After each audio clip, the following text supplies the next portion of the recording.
İnsana lazım olmayan şey verilməz. İnsanlar gəlir, çəkmə sifariş edir, hərəsinin isə bir dərdi var.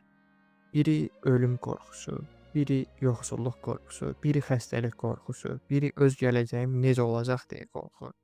Mələk anlayır ki, insan əslində sabahını bilmədiyi üçün qorxur. İnsana verilən nəyin lazım olmadığını, bu sualın cavabını o bir varlı tacir ayaqqabı sifariş verəndə öyrənir. Tacir Semyonun yanına gəlir və deyir ki, mənim üçün bir il tab gətirəcək möhkəm çəkmətik. Cırılsa, yırtılsa sizi elə eləyəcəm, belə eləyəcəm təhdidlərini də bildirir. Üstəlik çəkmənin necə möhkəm olacağını uzun-uzadı izah edir. Qalın dəridən olsun, ucu bərk olsun, altı 2 qat olsun, zart-zurt.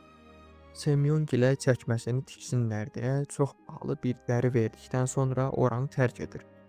Semyon qorxusundan işi yetim Mixailə tələyir. Bir neçə gün sonra evə gələn Semyon gördüyü mənzərə ilə tok vuran eşşəyə dönür. Mixail pullarının yetməyəcəyi qədər bahalı olan dəridən sifariş edilən cürə çəkmə tikmək əvəzinə şəpşəp tikmişdi. Onlar bunun üzərində mübahisə edərkən qapı döyülür.